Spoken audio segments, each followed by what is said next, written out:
Folks, welcome back to the iHealth channel, iHealth Radio, the Fit and Fab channel, the network with your host, Hurricane H. We're going to go all over the place here with a topic that is, I think it's important for all of us, and my guest is going to take us through a journey and a discussion that's going to help us really understand a little bit more about ourselves, discover ourselves, our self-care, talking about freedom, peace, joy, manifestation. So we're going to talk about a lot of things today. It's going to be good. And my guest is a seasoned meditation teacher, and she's been assisting others with their transformation through holistic health and wellness for a couple of decades. So she is definitely the go-to person when it comes to this discussion we're going to have today. So without any further ado, I have with me Kimberly Braun. Kimberly, welcome to the show. It is great to be with you. Thank you for having me. Oh, no, like, thank you. And, this topic is an important topic because it comes up in a lot of discussions that one of the things that we need to learn is to meditate and take the time for ourselves. And you just happen to be an expert at this stuff. so we're gonna touch on all that stuff today. So let's do that. But before we go into the details, can you tell us a little bit more about yourself and your background? What got you into this? Sure. Yeah. Thanks for asking. I found when I was young, I was starting to have a number of what I call illuminative experiences, and we all have them. So sometimes when I tell my stories, people go, "Oh, I wish I could have that experience." But actually, if we look a little more deeply, we all have moments where we relax into the moment and we experience a connection with ourselves and our environment. We experience something. Now, my language would be more spiritual, but it doesn't even need to be spiritual. For instance, let's say you're in a really breathtakingly beautiful place. It's really common to be taken with it for just a moment. So even if you're living a life of high stress, there might be a moment where you're like, oh, you're struck by the sunset. Or maybe when something really beautiful happens in your life. It could be a birth of a baby. It could be a special moment in your own life's work. It could be a big change that makes you really happy. So we all have a lot of illuminative moments. Well, I was having these illuminative moments, and what was happening is I was discovering that all of life is about this one thing, is coming into our own wholeness. That there really isn't anything else. And even the things that we say are, I long to do this, I desire to accomplish this, or this would make me happy. The object of our focus reaps the fruit of us discovering our own inner happiness and freedom.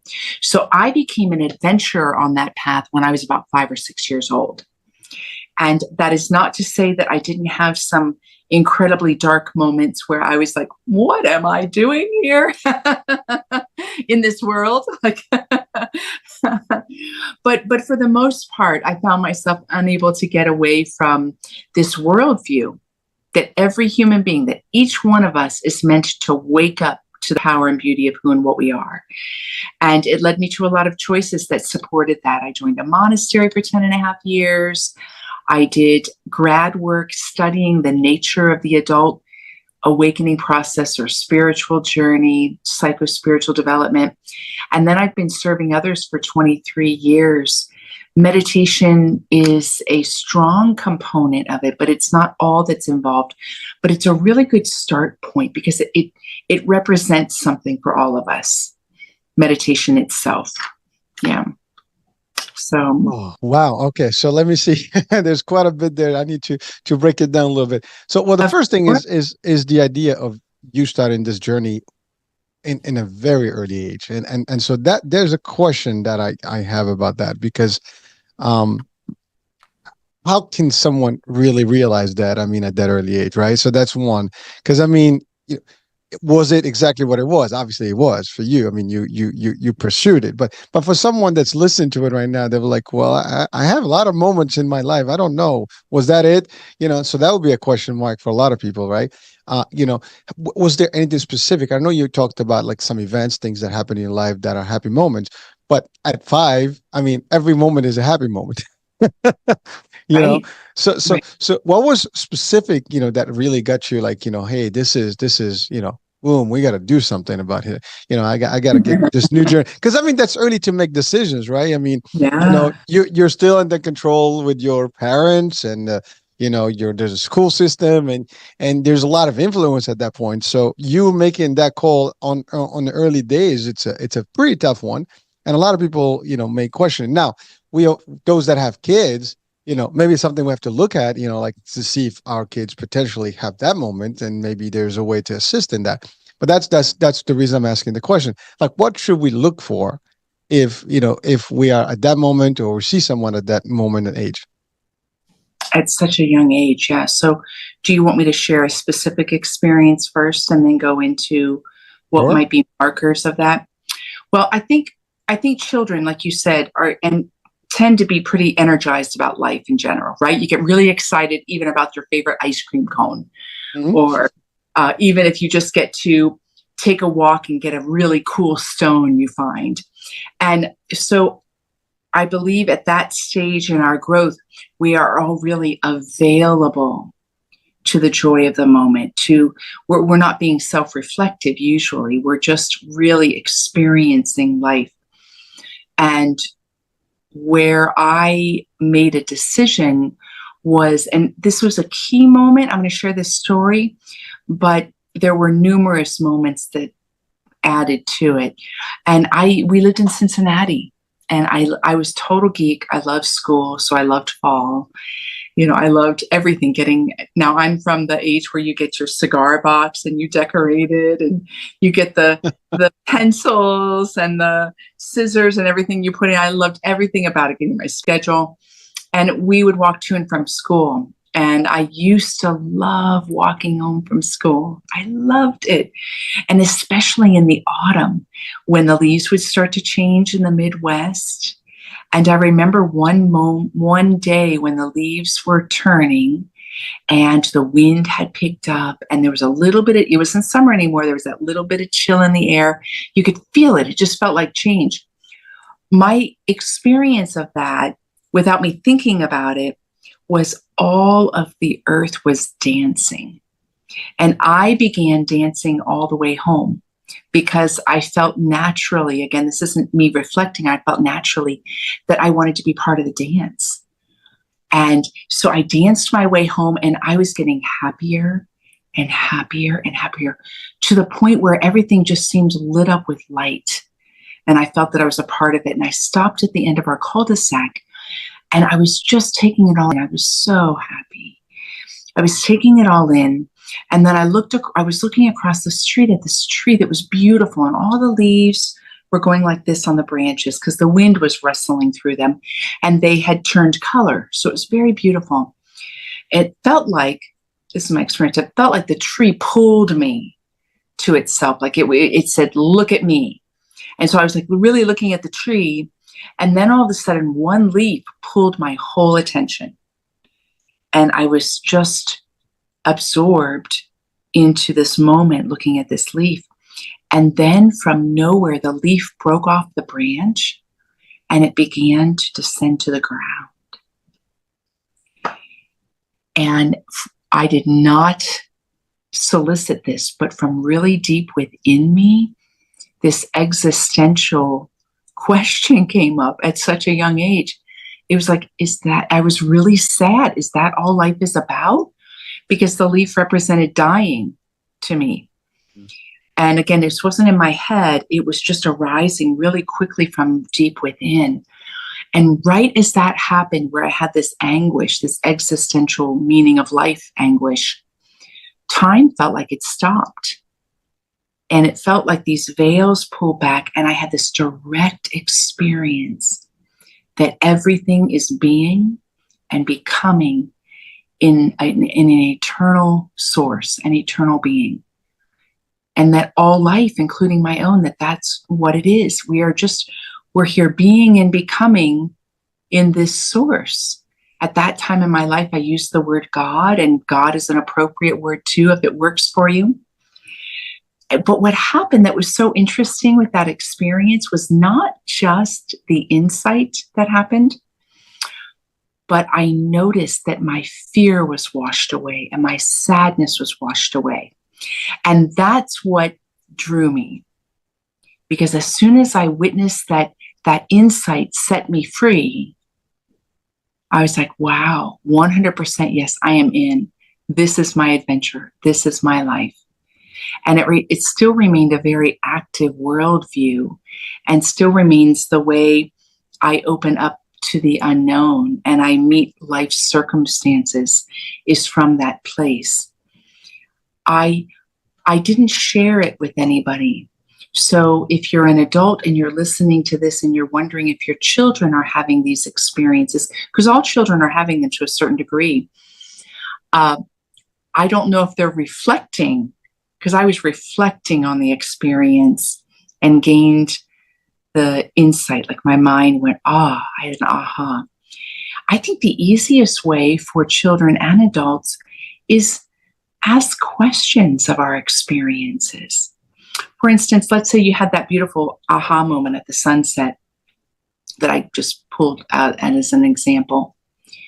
Sometimes we just let that go right by, and then we let the stressors of our life extinguish what happened in that moment. One of the most powerful things we can do is stay with it and take a few minutes, like, wow, why is this leaving me feel so much like everything is okay? We go through our lives wondering if everything's going to be okay. I mean, there are so many challenges in life. We can stop in those moments and relax. What's happening here? And what am I resting into? And what's happening within side of me? Because we can also think that it's only happening on the outside. I could have said that it was all about the leaf, but it wasn't, because what happened was I changed inside, and whatever was there was washed away, and I was restored to a total freedom in relation to dying and in relation to living. So that's where we have the great opportunity. And if we do have children, when we see them so happy, I mean, you don't want to do it all the time because they'll be like, leave me alone, right? That's exactly how they're going to say it. Can I just, Mom, leave my room. I want to play. Totally. But there are moments when we can get a little closer with our children and say, oh, that is really happy making. Like, what's making you so happy? Or what's happening? Like, do you feel it in your heart? Do you feel it in your stomach? Do you feel it in your body? Those are ways that we can help our children navigate staying close to their center versus moving into being stressful as they become adults. So that's a practical example. But you asked a really hard question to know how we could recognize and support that in our little ones and in each other. But in each other, meditation's a very powerful practice. Yeah. Well, yes, and that the reason I asked that is because, first of all, just listening to you, I mean, it's almost coming through the screen, the magnitude of what you felt then, and this is a while back, right? And you live in it, you're describing it like you was just now. I mean, it's like the moment is really anchored and really printed in your mind and your body and soul. It's like it's right there.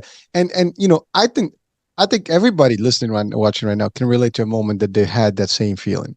Because I think we all had those moments where, like, you just stand and you're like, wow, you're in awe and you feel something different. But what's deep about this is that you went probably at a younger age to a higher level that I think even adults may not be able to tap into today. And I'm not judging, but it's very difficult to imagine someone really reflecting on that and live and making the peace with the concept itself, because that's a big fear. I think one of the hardest things that we have in life is thinking about that. And it's a matter of fact, I just did a show and we talked about that. Like, we need to have that tough conversation about it because it's real. But having an early discussion with yourself about, like, Right. hey, I'm cool with that. Life is full. I mean, I got to live to the fullest because we established that, and I think that's a good way to look at it, right? Once we put our fear away, that that moment is going to come. Like I always say, the only certain thing in life is death, which ironically sounds as weird as it does, but it's a fact. So therefore, why do I have to worry about that moment when I can worry about living to the fullest and happiest and being in zen, right? But I mean, obviously there's other things. I mean, for those that believe in a hereafter, whatever, there's always preparation, if you want to call it that way, doing the right thing. You don't want to go to the wrong place, and so we don't want to go religious on that one. But the fact is, at the end of the day, if you at least you're good about it, in life, then you can approach life differently. You can have a positive attitude. You can have a better mindset. You can have a better impact on the environment and your family. You will deal with things much better than the person who may not be in peace with that particular thought, right? So it's a little different. And I love what you said, that for those who have kids, you don't want to overdo it, but maybe interact more. Not it is not easy. It's easier said than done. As we're talking about. It sounds easy, but I'm sure as parents, it's very difficult to have those. I mean, I'm a parent myself. I don't even remember that I have that kind of moment with my kids. I says it because I don't think I've thought about that. I mean, now that I think about it, I was like, "Ooh, okay, I think I missed that boat." but it's not. It's very hard, right? I mean, at least for those that are listening who have not missed the boat yet, if you're still there, maybe it's time for you to just take a break and go back and and spend some time. So that's one thing. But it is a very high level of observation, and wondering and pondering about everything that was around you. Now you did say something that is magical in a way, that you're coming and you're looking at the leaves, and the winds, and you feel the chill, and but someone can tell you, well, I don't have the same environment as you, right? I live in a city. I don't see leaves. I see, buildings. I see cars and lights and other things. So maybe the experience will be different, or maybe not. What do you say to that for someone that may have that challenging question? So you're saying that because I had such a beautiful environment that I was in, that if you're not in an environment that's not so beautiful, I now the pat answer, and pat answers aren't very satisfying, is that really all of life is beautiful and we don't see it. We're conditioned in a lot of ways to find distaste and to have distrust.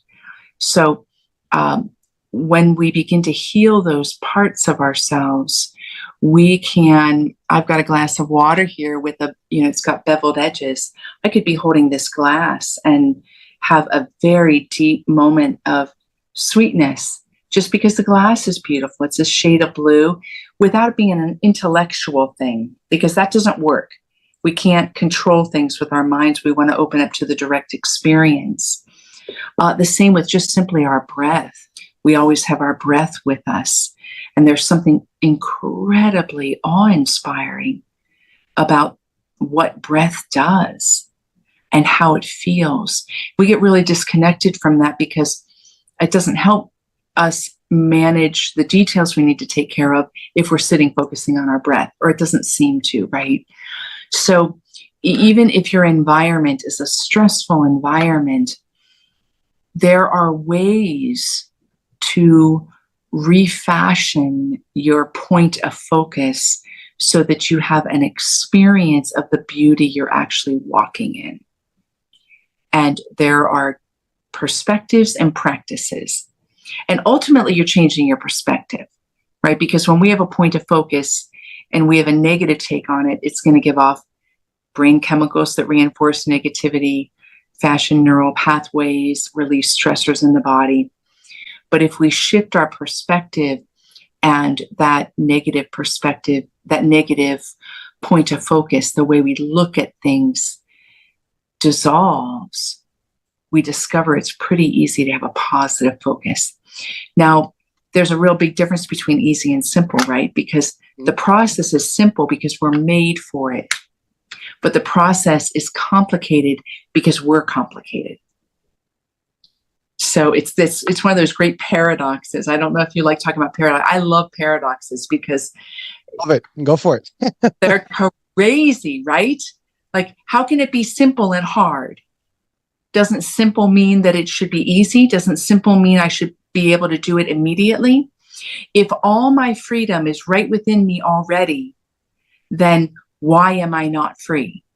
Right? There's a paradox right there. If all of my resources that I need to live a life of happiness and wholeness and peace and exhilaration is right here, already going on some level, what is wrong that I seem so far away from it?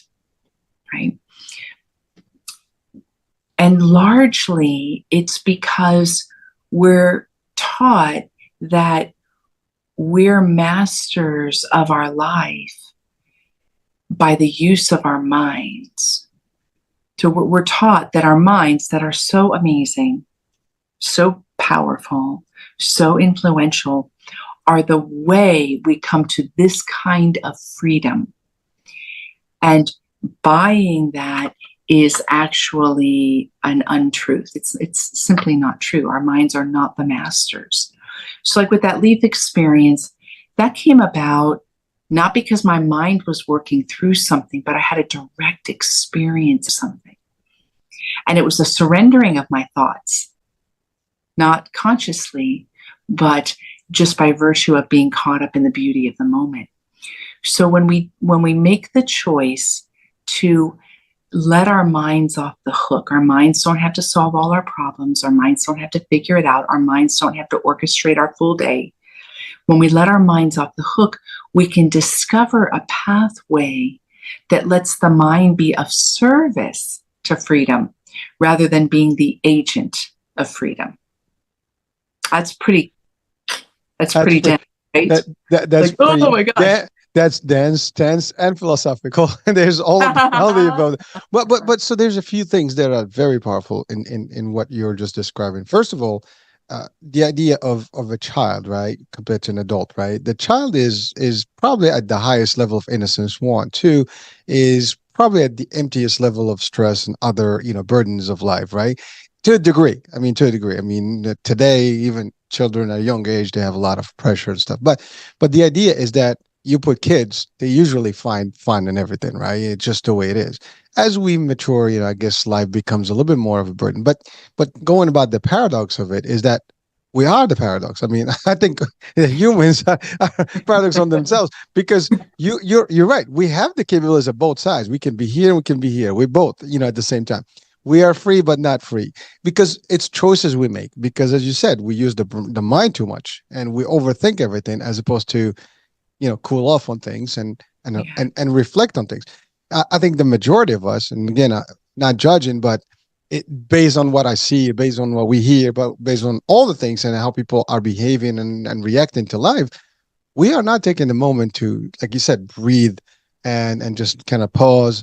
I think that's the thing. If we all did that, as a matter of fact, part of some of the exercises that they do, like the box breathing or box, process where you actually breathe in, hold, stop, all that stuff. It's used in psychiatry, it's used in therapy, used in a lot of different formats because breathing is a big thing, right? And when you do that, you can really just take a moment. As a matter of fact, again, when I started the discussion, I did mention like meditation is being discussed in almost every aspect, even in business, even in success stories, there's a level of top folks who really are achieving a lot of stuff in their lives. They take time for themselves, physically, mentally, spiritually. They do all the above. Meditation is part of that. It depends what they do, but in terms of how they approach it, but there's a lot of ways to do that, right? And you take the time to appreciate life, to appreciate things. A moment, as you said, the sunset, right? A sunrise can be different. You're looking at waves, it can be, a moment. You look at trees, it can be a moment. You look, I've seen this in potentially like, in real life, and I've seen this in movies, literally, when they show you like maybe a butterfly and a child is just amazed at the butterfly. They just stare at the butterfly, right? And we've seen that, or a little, I don't know, any little thing, right? Kids do that all the time. Adults don't do that as much. Yet No. we all have a kid and a child in with us. We still have our own old self within. What do you think to that? What do you think about that one? Yeah, and I love what you're pointing to, and I think I would just compliment your language in that our essential nature, which children tend to be a bit more living from or in contact with, is always free. And I find that in my work, since I've been serving people for so long, is remembering or reflecting on the possibility that I don't have to get somewhere even to grow in freedom, that actually my essential nature is free, loving, peace-filled, resourceful, energized, focused, and all the other qualities that we all would love to embody. So reflecting on the possibility that I am already that, I'm just learning to remember it or discover it, can be a little softer entry point to that, because life can feel hard. And there are many, many challenges in life that reinforce the feeling of hardness that takes place. And part of that breathing or the meditation or practices like that that are so available to all today, what they do is they create some space so that you begin to experience it. For instance, like if you're listening, and I can tell from your dialogue, you have a lot of listeners that are already reflecting on these things. So I don't want to contribute something that everyone's like, oh, yes, of course. So, if I am being too simplistic, stopping for just a moment, spending 5 minutes a day in a breathing practice or some form of meditation practice, that time alone, what that does is that opens up the mind, the heart, and the body to experience the influx of chemicals to refashion the neural pathways in a way that you taste what you're longing for. And you may not be stable in it. It may seem black and white. Like, well, when I meditate, I feel great. And then the moment the timer goes off, all my stresses come back on me. And that's oftentimes the human experience. That's not because the time in meditation wasn't real. That's because we're weak. We're not practiced enough yet. What will happen in time is where the stress can be here, and then like we're living here and we taste this. What happens in time is it begins to go like this. And without even realizing it, we begin to live from this state and meet the stressed situations, not like our life is stressful, but that we have passing challenges and then we can meet them. So I think, and now I've been teaching for 23 years, and I travel and teach to people from all different backgrounds. And I've seen over and over again that this is possible for everybody.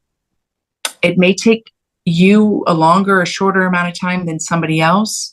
We don't compare, we don't judge. There's reasons for our paths that are unknown to us, but it's possible for all of us. Well, thank you. And I'm listening to, first of all, you're doing great. So as far as the audience and you take it your way, and yeah, sometimes whether we restate things or we state them differently or simplify them, sometimes it's even easier. But I love what you said. It's really like everything else, right? You ease yourself into it slowly, and then you kind of flip it over. Like it's still there, but now you have the strength to control it. You're in charge, as opposed to letting the stresses and all the stuff, in charge and basically like taking your day by the thunder and the storm, right?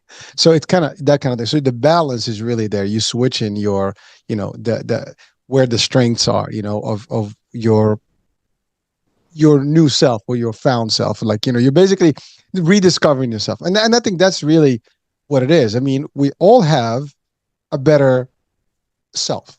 Let's call it for what it's worth, right? Okay. And the problem is, do we really know who that is? Do we dive in and try to get it out? Or that's another question. You mentioned something, interesting, that you said we are supposed to be free, right? But we're not free. And yet we are free. so I mean, really, we are free to choose. We are free to do things. We are free to make it a selection on all our actions, right?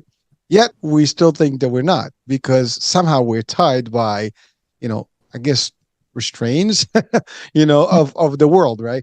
And I think those are the things that we capture and adopt throughout, our childhood. Like, so since we're kids, we start growing, and then you start picking up all these things and these elements from the outside world, right?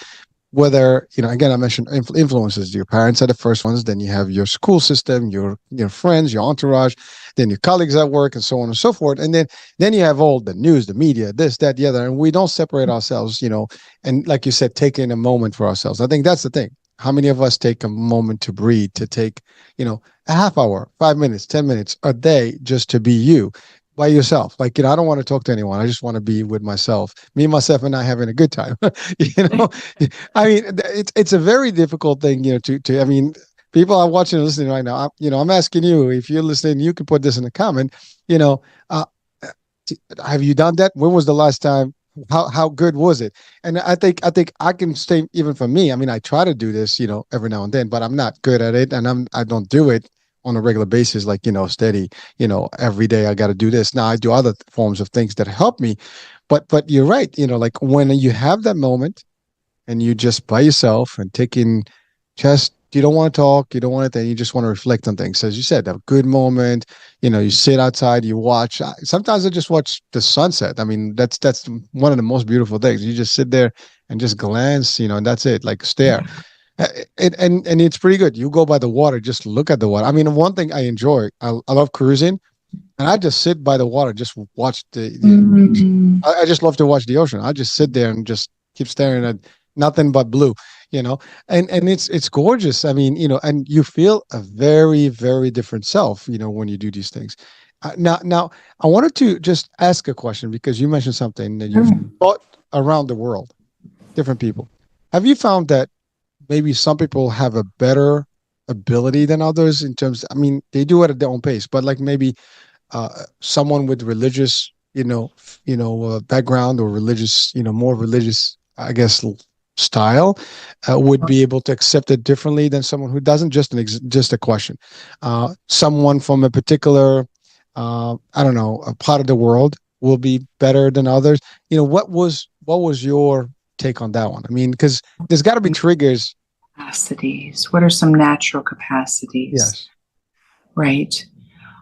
I think those that identify some form of higher power or source, I don't necessarily think that people who are part of a particular religion are necessarily more whole in this way of wholeness, because there's a whole set of reasons as to why we're part of any community that we're a part of.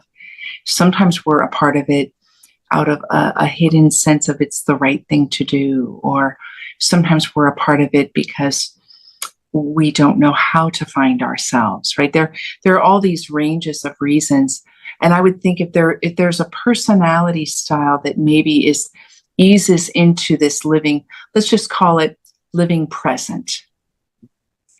It would be somebody who has the belief system that supports surrender into the moment, and that there is something to trust about life, whether it's a benevolent provider, whether it's life force itself. It could be any number of things that we have what we might call a belief in or a faith in. And I do think that those that have an orientation towards it's not all on my shoulders, there is somewhere for me to turn, or I'm being held by something. I came into form without me doing it all myself, and therefore there must be something going on. That does allow a bit of space for letting go of the way the mind want to control things in a way that's not so helpful. But I worked with people that don't necessarily believe in God and have specific religious backgrounds, and they've been just as capable as well. But I would say that surrender piece, that natural ability to let go. Yeah. That's a tough one, because that will take courage, right? It takes discipline, takes Yeah. will. Now let's talk about that, because again, we are creatures of habit, and as you said, people belong to different things because of sometimes just pressure, because you were born into something, or because that was the culture, because you were taught that's the way to do it. But do we really take the time to kind of remove ourselves from all those attachments and kind of like just be us without it. I mean, if everyone literally takes a minute, I just think about this now. If we all kind of like just remove everything, like, I just exist by myself on this planet, how would that be? Right. I mean, That's a literally, great right? question, right? Right. Such a great question. And letting ourselves pose questions like that to ourselves, I think is brilliant. It's brilliant. Think about how that interrupts all the assumptions that go into what we're doing and why we're doing it. Uh, right? I can just imagine there's like infinite ways to think about that one. Totally, totally. And a lot of the times, not as a dominant, but it's significant enough just based on what you were sharing. A lot of times people can be scared to open up to that kind of getting to know themselves. Let's say it's awakening process, because there could be fear that your whole life is going to totally change. What would happen? Will I find that I can no longer tolerate the job that I've been compromising my whole self in for 20 years for all the right reasons? Those fears, what will happen is those fears will all go away. Your life does change, but we don't really know how it changes until we actually let go. Most of the time, we don't lose what we think we're going to lose. Well, you probably lose things, but all those are the anchors, the things that you didn't need in the first place. Yeah. Because I think that's the way that's holding you in doing things. And I think from a business perspective, we hear this all the time. We got to let go of things that are just like not necessary, and we need to refresh, restart. And there's Yeah. always a good time. I mean, today is a good day. Any minute can be a good minute. You don't have to, oh, I missed the boat. It's too late. There's no such thing. I mean, but I think, as you said, the fear of the unknown, the fear of change, the fear of like, how is this going to look now? I mean, I'm going to be a whole different. How people going to think and perceive me? I mean, that's the other thing, like, because your attitude is going to change about things. You're not going to be the same person that your friends will probably like find you a little stranger. Your parents like, what the hell? What cult are you part of right now? So I mean, all these things are what people will probably think about, like, because you're going to become a whole new you, and sometimes people may not like that. And we live in the fact that we're always thinking like what the others are thinking about us. I think that's the biggest, I guess, fault of our, kind, is that we always worry about like what people think, the perception of everybody else, other than our own selves. I mean, that's I think a problem that we have. I mean, what do you think? I mean, this is your expertise. I'm just asking. Oh, you're laying down some nice insight and wisdom for sure. And to put that, even to soften that word expertise. So a life of devotion. I'm 57 now, and my conscious choice happened when I was 5. So 52 years of adventuring in this realm has made an impact on the way I see things and the skills that I have in that. And at the same time, in these realms, we're children. We're only just learning. And that's part of the breakthrough. That's part of the freedom, is that being an expert means you become a child again. You regain the innocence. There's that phrase, out of the mouth of babes, right? Because children will so often lay down a truth that's like, any adult wouldn't say or didn't say or couldn't see, but children will see oftentimes right through things. And but there is something to allowing ourselves to recognize that we allow, and we've been taught and enculturated to fit in. Mm-hmm. And there's a part of ourselves that at a certain part in our evolution process, if you didn't fit in, you were killed. And that's not too long in our past. So it's going to be there in our psyche. There's still going to be those fears of, if I don't fit in, I could get killed. It happens less frequently now. It still happens. We've got stories on media where somebody who stood up for what was really right or true got killed. But by and large, you may get betrayed, shunned, let go from your job. Right. We're in culture. We recognize that our true sense of belonging doesn't happen in that way. You know what? I love to use the story in this relation to what you just shared with Gandhi. So think about like somebody like Gandhi or somebody else. And if you think about them, I bet you think of a solitary person. You think of somebody that came into his own. He did so with courage. He did so with veracity. He did so with life commitment. And he embodies a path that many people want to walk, a path of peace, nonviolence, within and without. So when you conjure up that memory of this person, it appears that he's very solitary. I never have anybody give me the image of Gandhi as being part of a crowd. It's just a solitary image. And yet here's a paradox, at the same time, he is still impacting our world. How often on social media do you see a meme by somebody like Gandhi? Because what he has said has a profound truth to it that's still resonating. So while he's solitary, he is at the same time so connected to humanity that he is still having impact.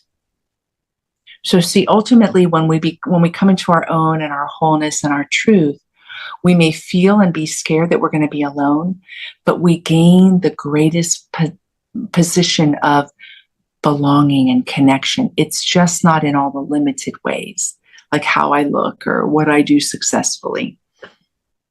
I think, great example. I mean, Gandhi and others have taken that path, but then made humongous impact in the world and how things, to date. I mean, some of their teachings are still practiced and taught, and used in a lot of areas, right? And that's the thing. Like, you are changing how you perceive the world, how you actually interact with the world. But now you are a better person, which means your impact is going to be much better than probably, the older self of yours. I mean, because I think that's what it is. I mean, no matter who we are today, if we can get to that level, we become better. And that should be something that we should all long to. I mean, we should be like excited about the contest or the concept that we will be a better person. This is not scary. This is like exciting. I mean, like, hey, if I could elevate myself to a different realm to become a little bit more free. Now again, here the word freedom can be a little bit misjudged, misconstrued, misdiagnosed. Depends on how you look at it, because there's freedom of speech, there's freedom, there's politics, there's this stuff. We're talking about freedom of self, spiritual. Like, you basically just detach to everything. You are just yourself.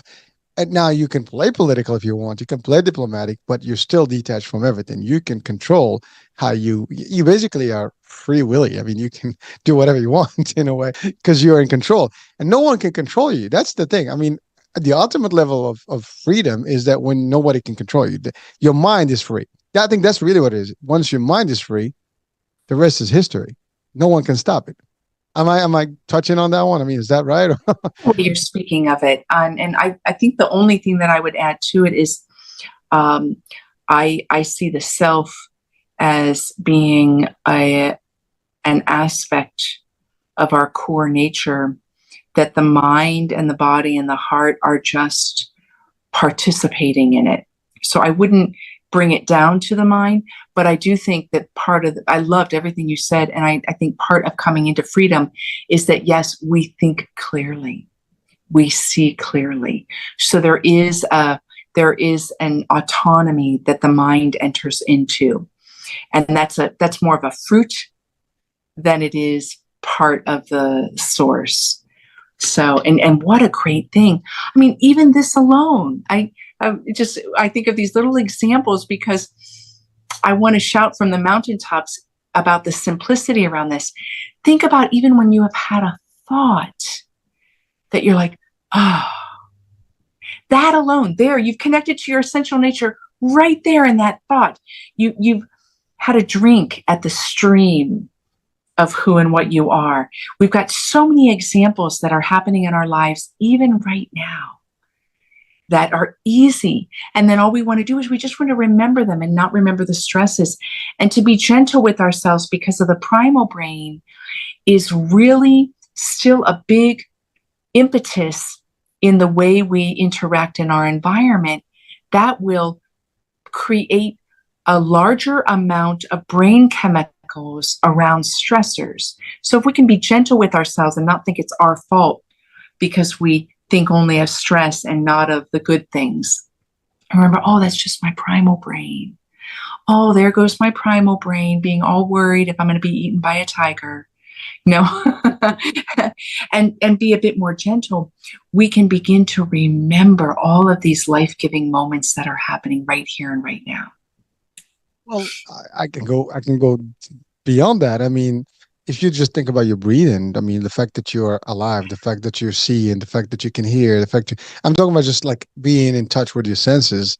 I mean, I think what you're really touching on today is having our sixth sense really, utilized in life. I mean, because we know about all our five senses, like we can touch things and sense them but this is like the next level thing, whereby we're in control. We can see things differently. We can hear things differently. We can sense things differently. We can feel things differently.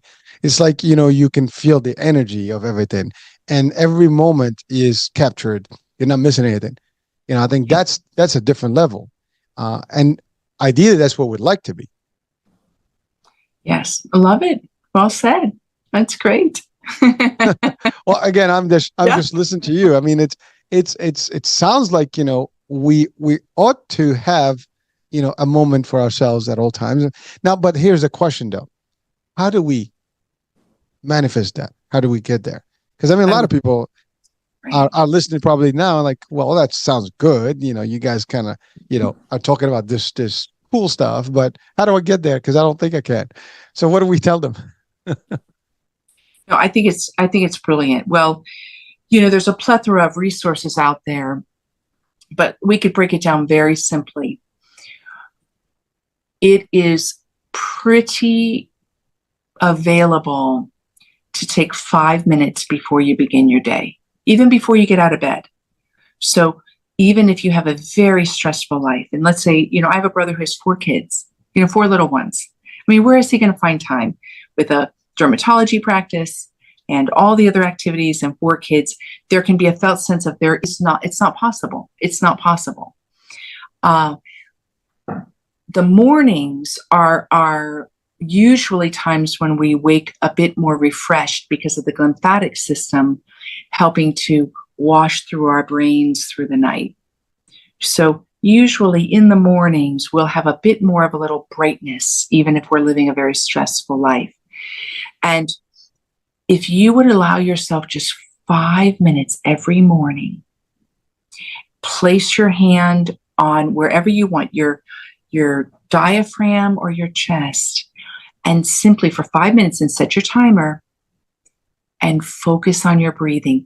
And very simply focus on the texture of the breath, how your body feels as you're breathing, what the hand is doing as it moves out and back with the inhale and the exhale, and simply start there, period. Start there.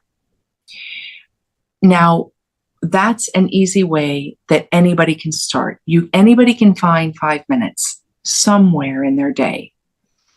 Regularity works well because psychologically, when we have repetition, that's why a lot of people say meditate in the morning or do something, is when we have the repetition, our bodies begin to want it. And when our bodies want it, we get a lot more motivation to stay faithful to what we've made a commitment to. Over and above that, give yourself the opportunity either to have somebody that is a mentor or coach that's along the process for you. They help to reframe things. They can give you optional homework pieces that you can try out for a few weeks till you meet again. That's a really valuable resource. A lot of times people don't have time to join a group, but there's plenty of groups out there. I highly suggest Joe Dispenza's work. He's very popular. He's very powerful in the arena of shifting the quality of your life and living the life you feel you're meant to live or you want to live.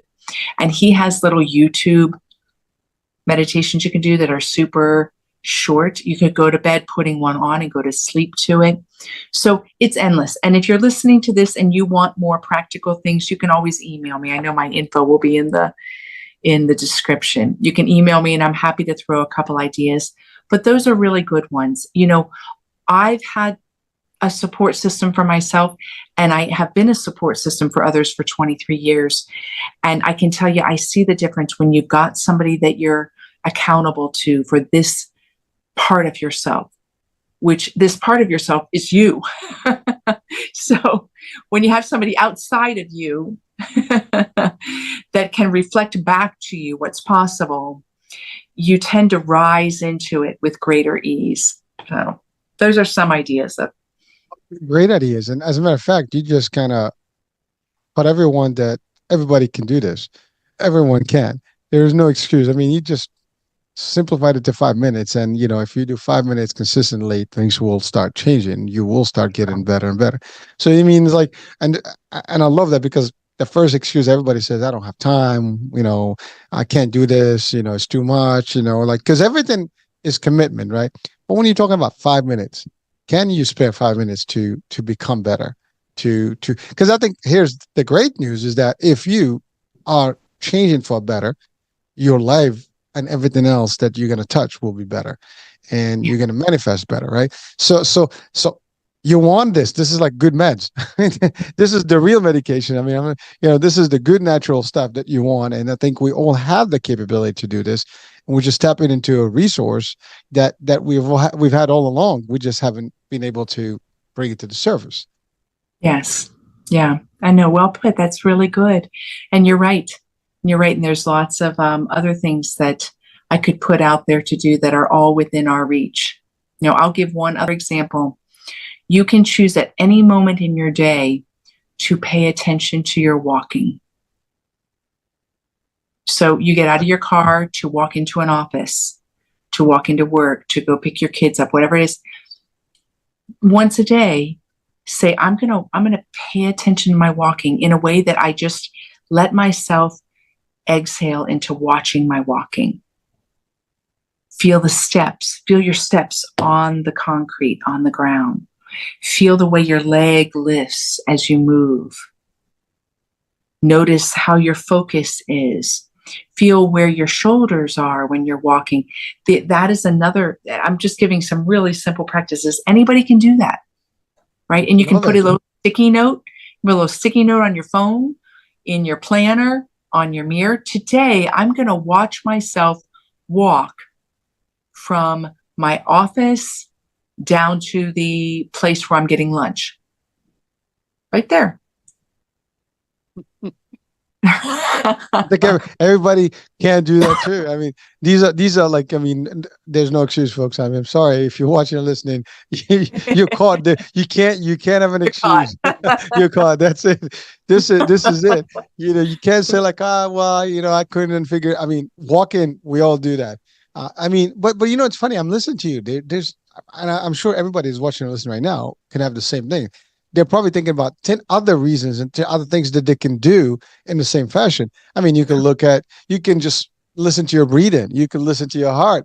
You can just stare at something, just in nature, look at a tree and just contemplate.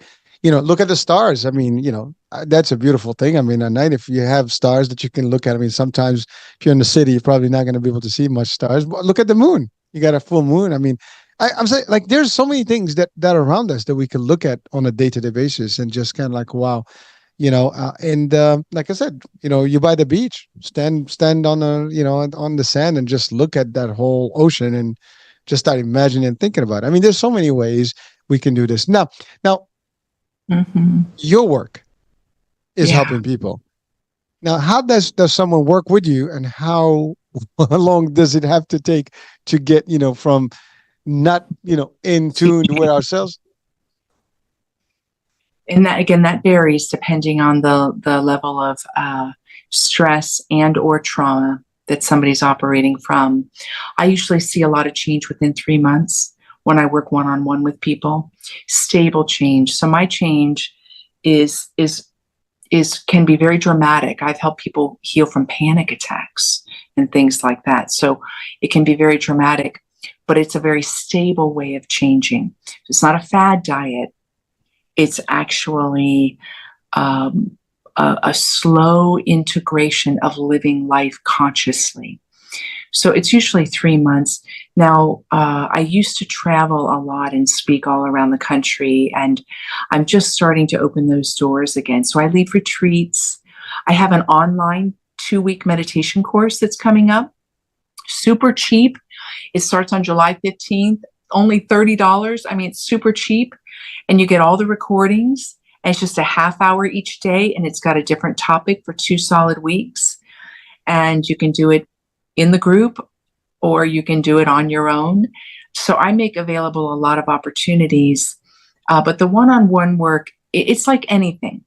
You know, if you go to the gym and you really devote time to your body's going to see the results. That's one-on-one time focus you're giving to your body. The same with your inner state. The more you give one-on-one time to yourself, the more you're going to see the results in ways that your whole life changes.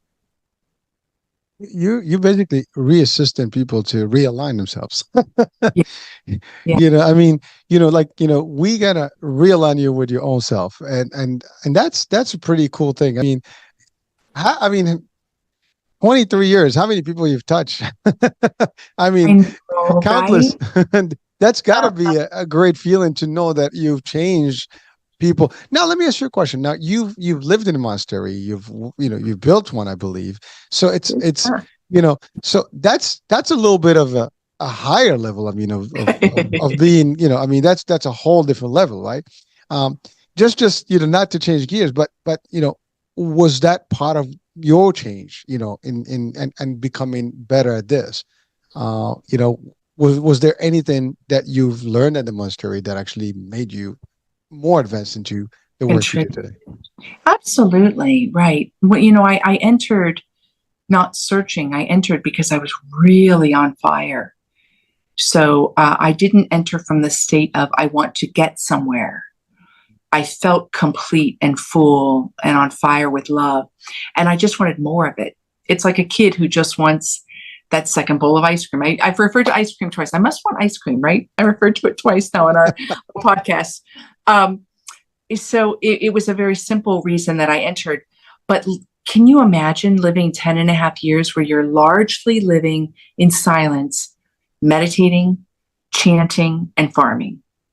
Like, imagine the effect upon everything within you. I mean, I experienced a lot of shifting within me that allowed me to shed things that weren't serving me, and to understand that they weren't serving me. I didn't hold on to them. And a lot of it does have to do with image and reputation, even in the most integrous ways, because caring about your reputation isn't just an egotistical thing in a bad way. Wanting to be a person of integrity, wanting our relationships to reflect that, that's natural to human nature. But anyway, shedding all of those things created a greater simplicity within me. And I do think it's allowed me to be more effective in my service in the world. And building the monastery, and that example is what I believe shows what happens when you open up to your potential. So I see everyone's life in the symbol of they're building a monastery. They're capable, because that monastery is pretty freaking awesome looking. I mean, it's massive, it's beautiful, it's a miracle the way it happened. And being the one that was the general contractor and stepping into roles I didn't know I was going to do, showed me the potential within me. And it let me know that potential is within all of us. It wasn't unique for me. It wasn't like, oh, wow, I'm special. It's that this is part of our nature. Every person is capable of greatness. And so that I use as an example. And so, yes, it definitely did fuel that when I realized I was meant to leave the monastery, it fuels my belief in people and what's possible for people. So I have a big heart of compassion, and I have a lot of fire for believing in people. So those two serve me really well. I think if anyone can achieve that, I mean, they're just going to be a better force, in this world. I mean, it's just, and it seems that when you get to that level, things will manifest for you. I mean, your visions will become reality. I mean, because I think even for people who go to this from a business perspective, if they really get to that level of finding themselves and discovering their inner selves and being aligned, they Yeah. probably can achieve great, I guess, outcomes and great, success. And maybe not building a monastery, maybe building the biggest, company in the planet. I mean, I'm just saying things can become better for people when they can get there. I mean, I mean, this sounds like, like I said, this is the cure for a lot of illnesses of this world that we have today. Uh, Wow, Mm. interesting. Now, do you do anything with the monastery? I mean, you're still part of it now. What's your deal No, there? I left in 2001. And given the nature of my monastic life, there was really the community felt that I was not doing what I was meant to do because I had taken vows for life. And so I fit. I mean, I'm a real contemplative and a mystic. And so because of that, because I knew I was stepping forward in my call, 100%, that I was really in the divine and that was my next step. And because the belief is the opposite with the monastery, I wasn't really welcome to keep in touch. There was a lot of grief around my leaving. And it makes sense because if you look at it theologically, if somebody really fits with their call, it could seem delusional to step away from that. But that is another example. I wrote an article that was published years back about this. That's another example about how much we are on this path alone. So from outward appearances, it looked like I was doing the wrong thing. And yet I was 100% clear I was doing what I was meant to do in leaving. And the peace that I had that never left me, the stability of making such a massive life change was there at all times. Everything that I needed was provided for, sometimes miraculously, sometimes just through the systems. So we, over and over again, we will be asked to step into the unknown. And it could be big like that, or it could be really small. And we will be alone in those moments. I'm looking at you. Talk about a paradox. I mean, you're defining that again. Totally right, right? Totally. But that's what it is, right? It's that's how it goes. I mean, it's one, but it's really not the one. It's the other one. It's like it's two Yes. in one. It's like two faces of the same thing, right? Yes. But so I have a very interesting, thing to add to you today is that yesterday I had a show and we talked about just say yes. Now you uh, literally, promote the idea of say yes to your life. So I mean, call it I don't believe in coincidence. I don't know why. I think there's powers, in the universe that kind of manifest things differently. But really, literally last night, the discussion, we had a lot of just say yes, in that particular discussion. And today I'm talking to you and you're the one that's actually always championing the idea of say yes to your life. So why? Because life said yes to you being here. Source said yes to you being here. If you're listening, you were intended. You came into form to live, period. You came into form to be alive, period. That's end of story there. It may look differently year by year. You may have a different role, a different identity, a different understanding. But life is that from which you came, and in that you are experiencing. So there isn't anything other to saying yes. If you say no, you block the stream, you step away from reality. So you want to say yes because you want to be in reality. That's where you're going to find the happiness. And it's not about finding the happiness, like you have to grasp for it. The saying yes opens the doors to experiencing. And that yes will penetrate all the nooks and crannies where you feel hesitant or afraid or contracted or confused.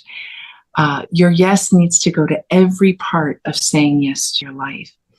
And the why, even though I'm giving my answer to the why, you're meant to give your answer to the why. That's the beauty of being alive. Your being alive is an expression of something inexpressible. And when you say yes to it, then you get to say the why yourself. And when you answer that question in our world, you impact and you celebrate something that is both you and beyond you.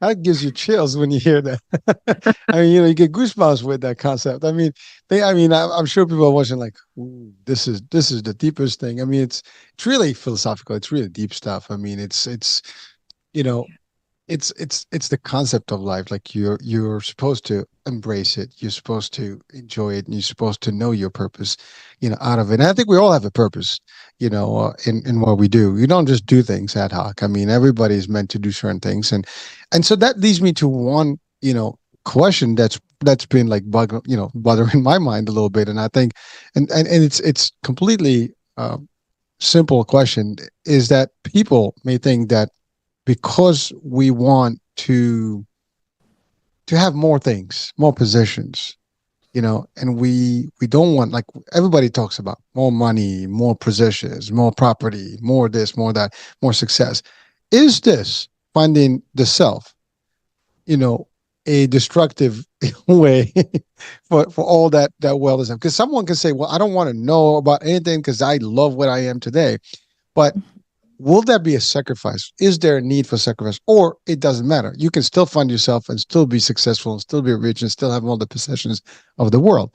Is that a contradiction, or is that the paradox itself? Yeah. I think you're pointing to something that the collective consciousness has put out there, and that is, for instance, there's a scripture quote, it's better to give than to receive, right? That has oftentimes been interpreted that you shouldn't want to receive, right? That life is meant to be a series of sacrifices, that the person that's most holy is the one that has nothing and keeps giving love. And I think those are misunderstandings. The culture is filled with a lot of conflict around this possession, not possession. And I don't think it has to do with the possessions at all. I think it has more to do with, are we saying yes to the fullness of ourselves? If we said yes to the fullness of ourselves and we happen to own a Maserati and have a home in Hawaii and a home in some other beautiful place that we love, and that there's no contradiction there because we're rooted in the yes of our life. So I don't think it's an either or. I think where there is an intentional reason to question it is to dismantle our motives. Oh, I want more money because I'm terrified of not having food, right? Or I want to have all the best clothes because I feel low self-esteem about how I look. So there's a completely different way that we're relating to possessions. Life by its very nature is abundant. We're meant to be abundant. We're meant to live in abundance, to feel abundant. Many people who don't have much feel incredibly abundant in the who and what they are.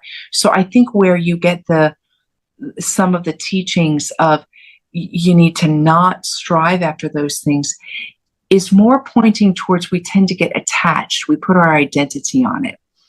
I'm the best boss ever. And instead of actually getting to know ourselves, we create an identity around something that's just a role. And it's a passing role. So that's where I think we get to do the adventure. See, that's where the juice is, to get to know ourselves. What is it that I really want? Really want? Some of the meditation work I do help people get in touch with what their real desires are. And a lot of times the desires are much different than what we think. Do I really want to travel around the world? When I really drop into that, actually, what I really want to do is learn how to play the cello. Like it's a matter of getting to know ourselves and not to villainize our desires, but to understand our desires are pointing to our abundant nature, and how we go about it is where there's freedom. So, no, I don't think it's necessarily about giving something up, but we do need to give something up if there's a false attachment, right? If we're building up a defense system where our hearts are getting more and more closed to life, and we're getting more and more contracted around the wealth that we've got, and we're living like Scrooge, right? That's a great example of someone. It wasn't about having the money or not having the money. It was about all the fear he had around everything else. And what happened that set him free?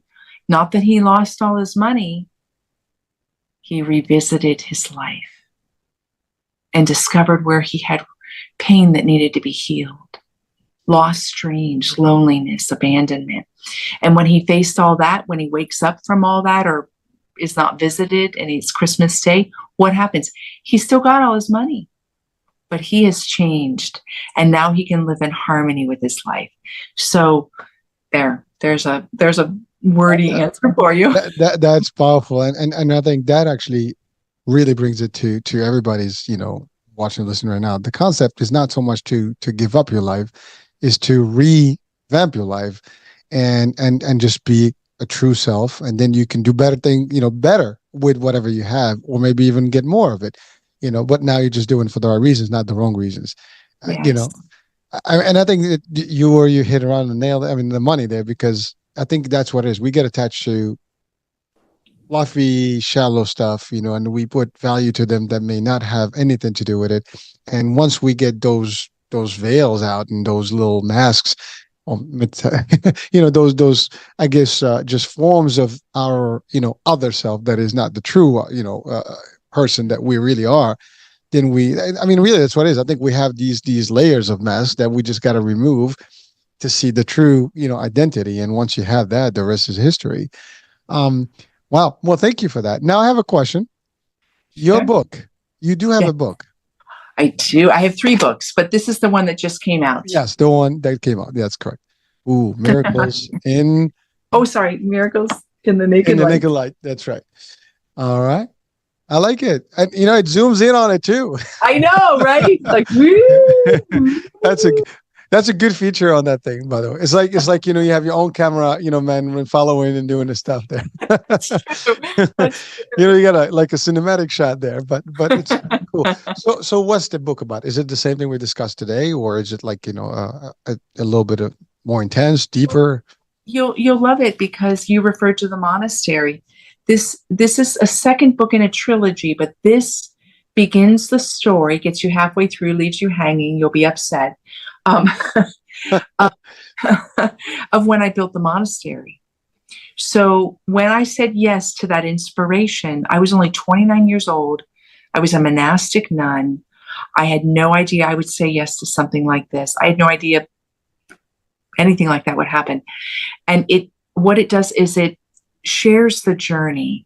And by virtue of reading it, you're going to get to come into contact with your own self. So I'm not trying to teach you. I'm not like sharing something for the sake of a point, like a teaching book would do, which is valuable. I'm letting you get really deep in the experience, and you see in my own evolution process how my yes helps me grow, and grow in unexpected ways.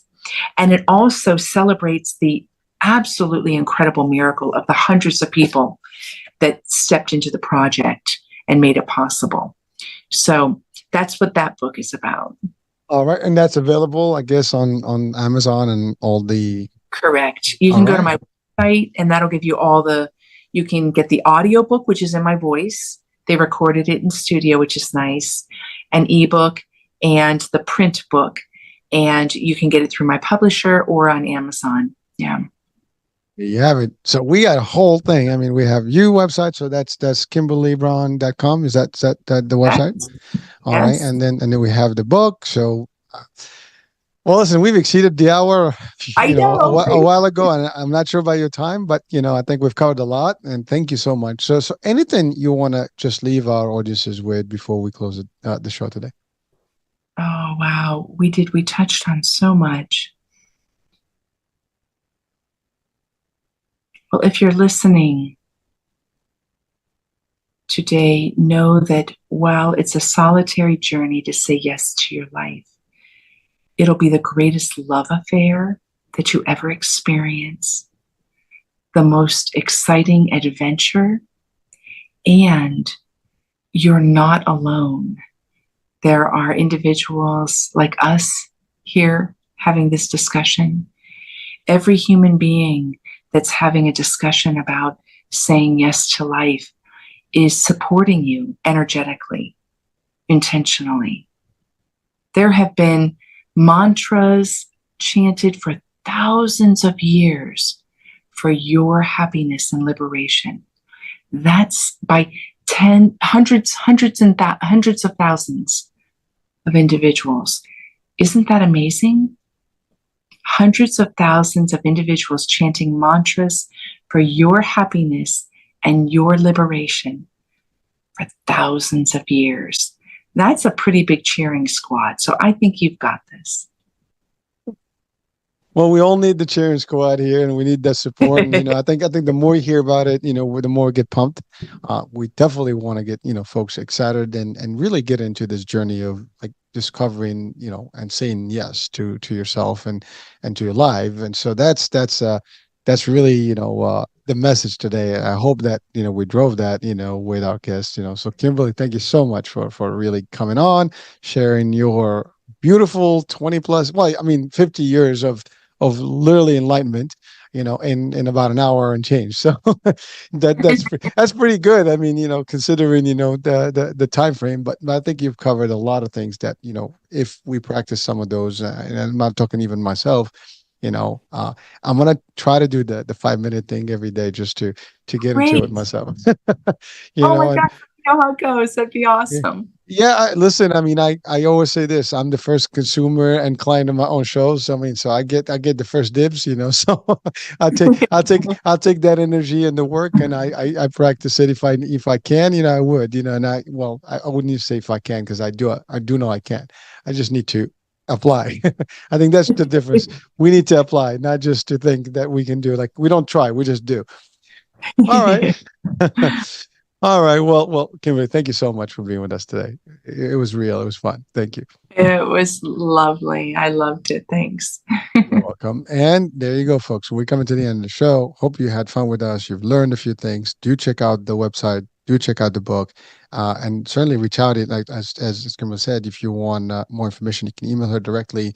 I'll have the description, the link in the description of the show. So please feel free to connect with her and just follow her work, and and look forward to that. Read the second book and wait for the third one, I guess. This way you don't hang in there tight until the next one comes out. So that's like you watch those series and you're like oh damn, I need to see the next, what's going to happen in part two. Interesting one.